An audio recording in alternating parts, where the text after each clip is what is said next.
Hello friends की खबर आपनालोকৰ आमार खबर ভাল আৰু আজি আমাৰ ব্লগটো ইয়াতে আৰম্ভ কৰিছো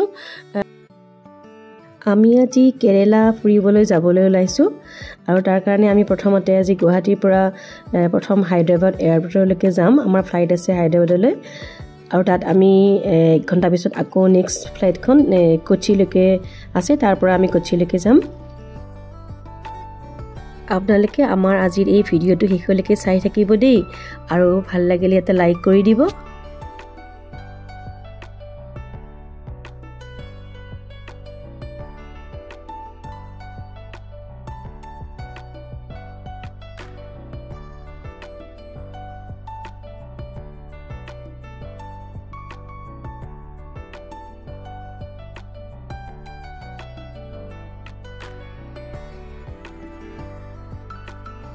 আৰু প্ৰথমতে আমাক এনেদৰে বাছখনেৰে ফ্লাইটৰ ওচৰলৈকে লৈ গ'ল যেটো ফ্লাইটখন অলপ দূৰত আছিল আমাৰ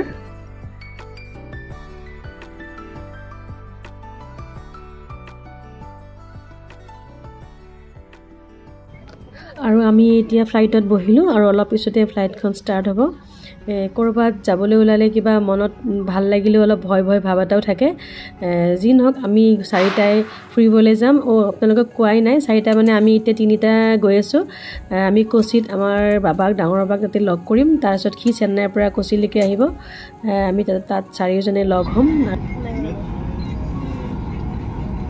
ধন্যবাদ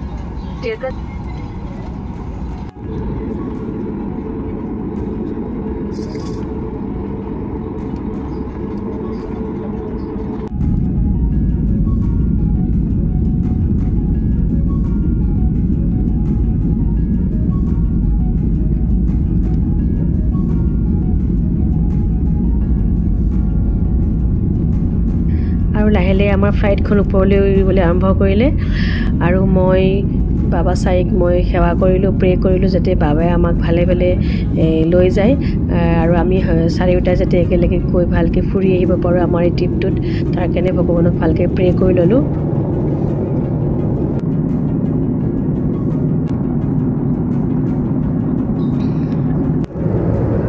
লাহে আমাৰ ফ্লাইটখন পুৰা মেঘৰ মাজত সোমাই গ'ল কিবা বেলেগ ধৰণৰ অনুভৱ হয় এনেদৰে ফ্লাইটত গৈ থাকিলে মানে মনটো কিবা এটা ভয় লাগে ভালো লাগে অলপ বেলেগ ধৰণৰ এটা অনুভূতি হয় ফ্লাইটৰ ভিতৰত থাকিলে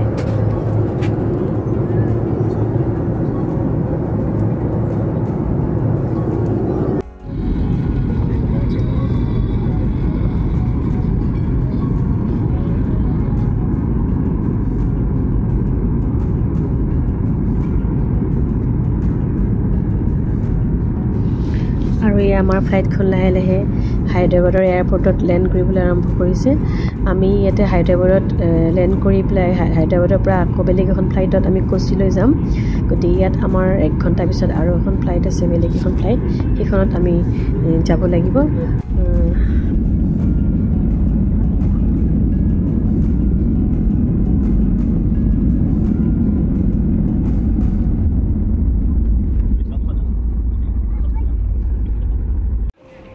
ইয়া আমি হায়দৰাবাদৰ এয়াৰপৰ্ট পাই গলো আৰু আমাৰ হাতত যেটো সময় একেবাৰে কম 1 ঘণ্টা পিছতে আমাৰ ফ্লাইটখন আছে কোচিলৈ গতিকে আমি খুব সোনকালে গৈ চেক ইন কৰিলো আৰু তাৰ পিছত আমি যেটো গেটেৰে গলে কোচি ফ্লাইটখন পাম তাত আমি কিছু সময় ৰখিলো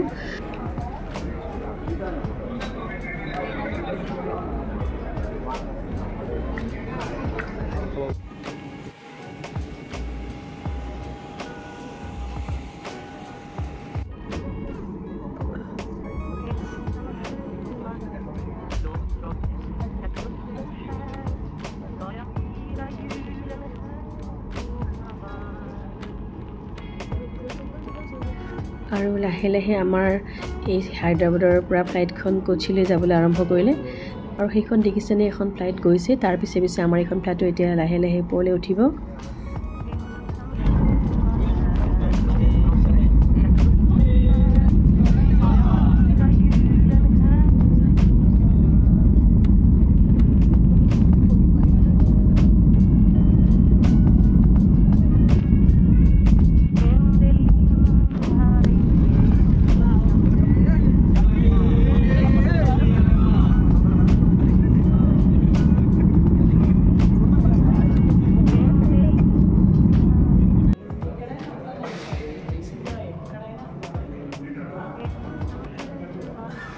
আৰু আমি কোচি এয়াৰপৰ্ট পাই গ'লোঁ।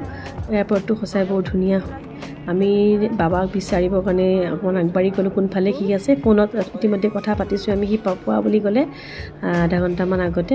গতিকে তাক বিচাৰি পেলাই গ'লোঁ আমি ভিতৰত। এতিয়া আমি ত্ৰিশু ক'ত আছে বিচাৰোঁ। বাবা ক'ত আছে বা?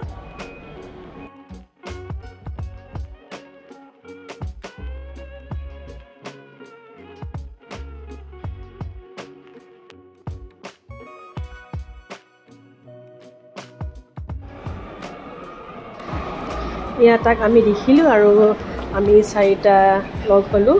মানে ৰাতিপুৱাৰ পৰা ভাবি আছিলোঁ কেতিয়া আমি গোটেইকেইটা একেলগে লগ হ'ম গধূলি, আৰু তাক দেখি পেলাই সঁচাই মনটো বহুত ভাল লাগি গ'ল। অকণমান চিন্তাও হৈ আছিল যিহেতু সি অকলে আহিছে চেন্নাইৰ পৰা ইয়ালৈ। যা হওক আমি একেলগে লগ হৈ এতিয়া এয়াৰপৰ্টৰ পৰা ওলাম আৰু আমাৰ বুকিং কৰি থৈ দিয়া সেই হোটেলখনলৈ যাম এতিয়া কোচিৰ। আমাক হোটেলৰ পৰা নিবলৈ আহিছে, এজন গাড়ী ড্ৰাইভাৰ পঠাই দিছে হোটেলৰ পালৈকে।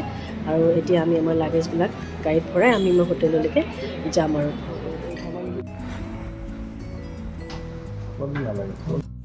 আৰু আমি হোটেলখন পালোঁ। হোটেলখনৰ নাম হৈছে ইভাঞ্জাৰ। তাতে আমি এতিয়া আমাৰ ফৰ্মেলিটিজবিলাক কৰি লৈ আমি আমাৰ ৰুমলৈকে যাম। আৰু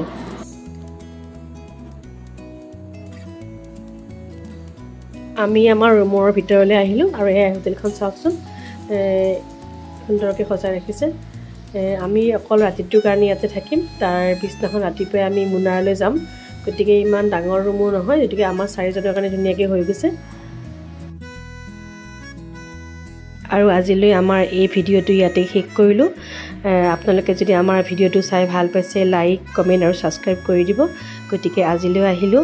বাই বাই। আপোনালোক সকলো ভালে থাকক।